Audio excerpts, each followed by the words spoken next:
Hey, this is Jacko from Music Nation TV. Welcome to the channel. Thanks for joining me. Welcome to 2026. And I'm producing a short series of videos based on questions that I got asked a few times last year. And instead of kind of answering one by one as they pop up, I thought I'd just do some videos now to kind of cover these kind of strange things I do in the studio here. So if you're interested, that is. So, I am a composer for musical theatre, so I don't do film and TVs and things like that, which I'm sure a lot of you guys do. But so the type of work I do is a good balance of orchestral and kind of hybrid-y stuff, I guess, but mainly rock and pop music. So it's I really enjoy the style, you know. And I often have musicians here as well recording, so I get, you know, kind of best of all worlds, I think. Anyway, but today I want to talk about a thing called track templates, and this is not specific to Reaper, but Reaper does it just so well. It's so good.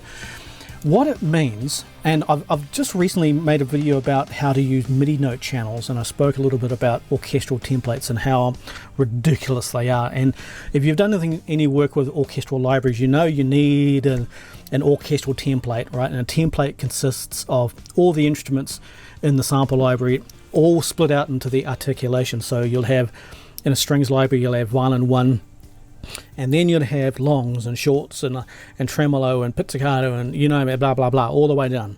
So there could be anywhere up to 30 articulations, some of these things, right? Some of them are massive. Personally, I wouldn't put any more than about 6 or 10 in there, right? I mean, how many do you really need? You're just writing music at the moment, right? You don't need to get really detailed. But whatever, Trevor, these guys do 100, 500,000 track kind of orchestral libraries, templates, and they're just so ridiculous. Reaper has a much better way of doing this, and it's equally as fast, and it's equally kind of useful, but nowhere near the brain drain or the DSP drain or the frustration level. Track templates inside Reaper. Sneaky coffee. How it works: we have Reaper here with a blank slate. So you choose a blank track like this, and anywhere on the track you right click and you'll see there's an option saying insert track from template. And then over here will be all your templates. By default, Reaper doesn't come with any. You need to make these from scratch. But let me show you an example of how this works. So let's bring in something fairly big, a full orchestra. We'll bring in BBCSO, Spitfire audio, there it is, right? Douche. How quick was that? Did you even see that happen? It's loaded, right? Is it really loaded? Kind of loaded. It's the placeholders are loaded. So if you understand how Reaper works, on a track inside Reaper, say the violin 1's here, you'll see there's that little dark icon there that refers to contact. I've just happened to rename these so I can understand what they say, but by default they would just say contact. Being dark means it's disabled. So you can load track templates in any state you like. I load them disabled. The reason is I don't necessarily need to use every single one of these instruments right now. I may only be after violin 1s and potentially the horns and maybe the flute or something like that. So that's all I really want to load today. So to load, you just select the instrument you like. If we zoom into the taskbar here, these are all custom macros that I've designed for various things like freezing tracks and tempo and all that kind of stuff, right? But these two little buttons here, right? The red one means disable and the blue one means enable. So at the moment the track is disabled. If I enable it within a few seconds, this is a fairly big library, so it might take a little second or two just to boot in, usually the first time. And I'm running a bit of a potato computer too. Okay, there we go, it's kicked in. Usually the first time you do this in the day, it's always a little bit slower for some reason. Like if I just enable number 2 as well, violin 2, see that instantly boots in, viola boots in, right? So just the first load of the day for some reason always takes a little bit longer. But that's now enabled, right? Violins. We can see that's loaded in, right? So it loads pretty fast. And if we open that up, we're going to see the, this is just the core version. If you wanted to run the Pro, I've got Pro and Discovery, right? But I find core is pretty good for BB. So it loads up all of these articulations. They're just in a disabled state, right? They're all purged and disabled. So that's why it can load so fast. It does mean, since they're purged, when you first play the notes, there's a potential of like a little bit of a glitch because it's streaming off your hard drive. If you're running from an SSD like I am, you can't really tell. But basically, like these aren't sampled, they aren't loaded into sample yet. So the first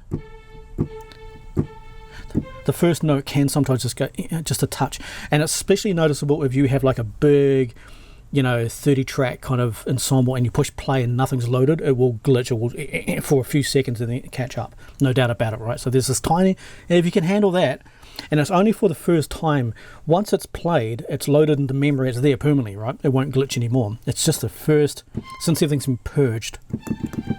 Okay, but that's it. So like I have just loaded BBSO, the entire, remember this is so this is violin 1, right? Has 2, 4, 6, 8, 10, 2, 4, 6, 8, 9 articulations loaded there.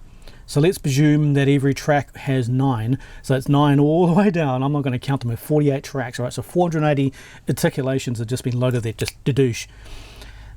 I mean, they haven't actually been loaded. They've just been loaded in an unpurged state, which is same thing to me. Let me show you how it works with a contact library, right?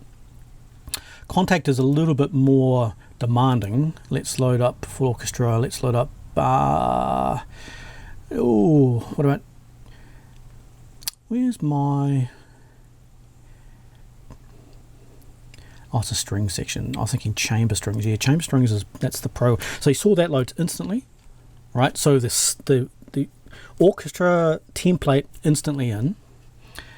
Let me just choose violin 1. So this is contact. This will take just a few seconds longer usually because there we go. It wasn't too bad. Loads up pretty quick. And you see the first time I hit the note, I just need to get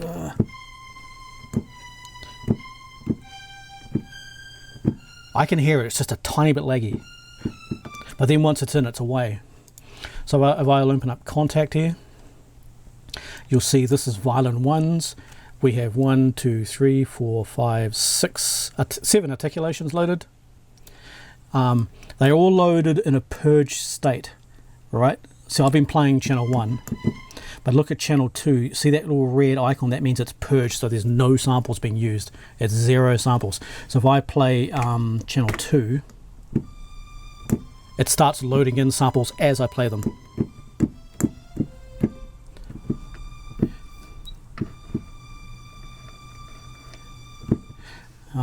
Yeah, so like I said, there's the potential of a little bit of a lag. Certainly if you're running a big project, you'll need to run it through just the first time through of the day just to kind of get everything set, and then you're away. So that's the downside of the system.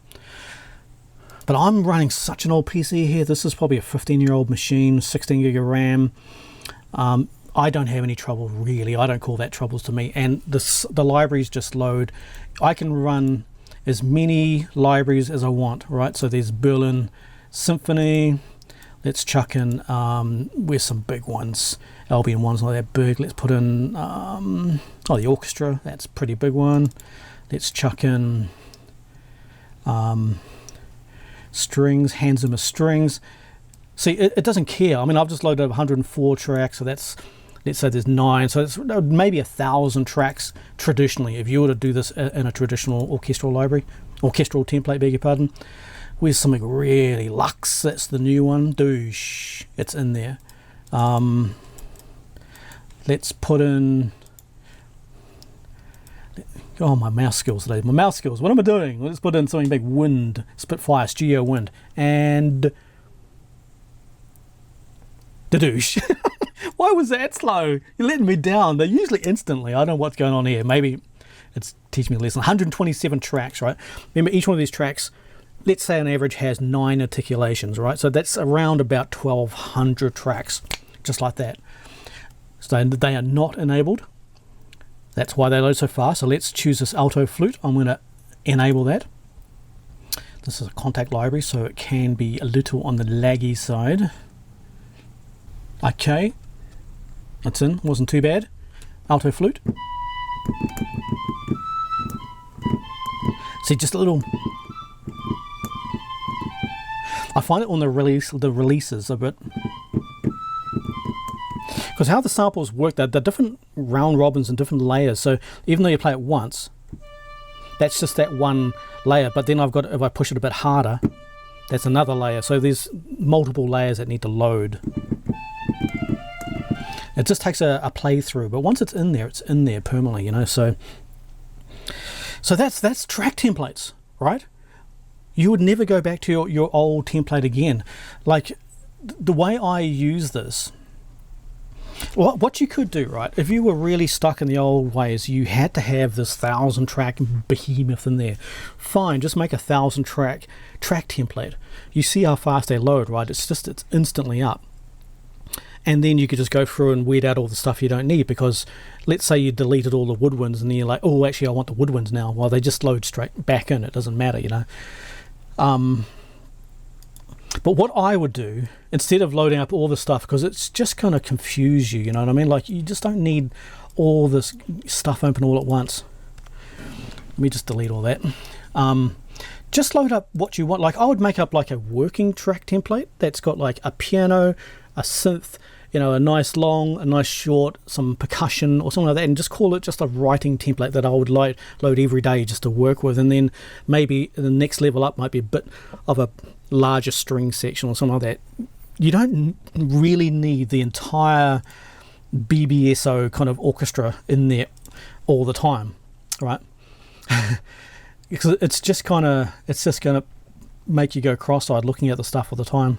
Luckily inside Reaper it's really nice. It's easy to just kind of turn off tracks that you don't need, right? And you can just enable and disable just the stuff you're working on, you know. So I can just kind of delete all the stuff here and just say I want to work on the strings. There it is. Or if I just want to work on, you know, the violin section, I can just disable the tracks. They are still there, but they're just hidden. So that's nice. But generally speaking, like, you don't, well, you do you know, but I don't want to load up all this stuff. To me, it's especially since it's so quick to load.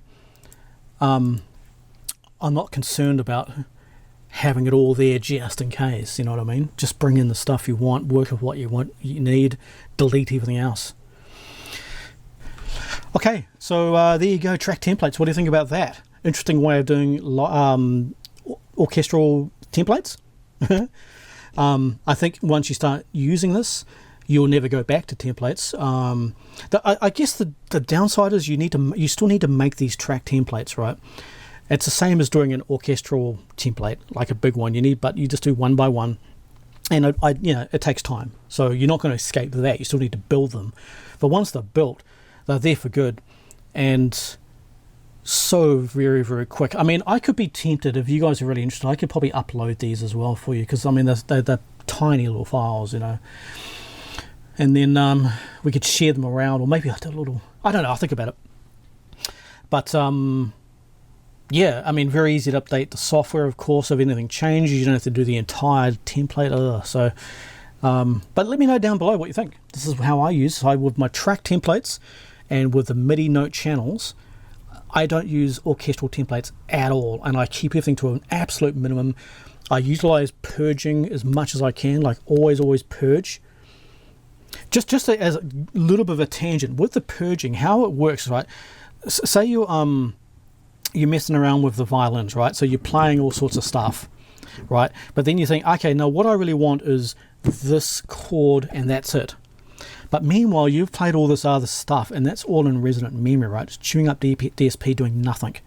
If you purge means it wipes all the sample out of the memory, then reload, and it reloads when you play it back in, right? So you purge it all, then you play it back in. It's just a tiny bit glitchy for the first playthrough, but then it loads in only those chords, only those ones that you've actually used, none of the rest.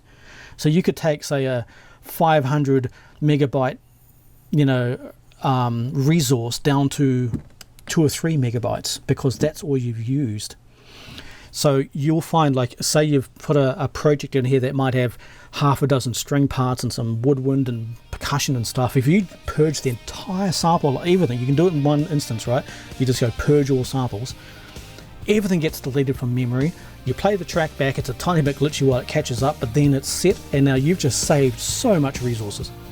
Like 80% of your resources are just back to you, just for purging. It's like, it's nuts. So yeah, hopefully this can help you use track templates, use purging, use MIDI note channels, and subscribe to the channel. Do that as well. So thanks for joining me. This has been Jacko from Music Nation TV. See you in the next one. Bye.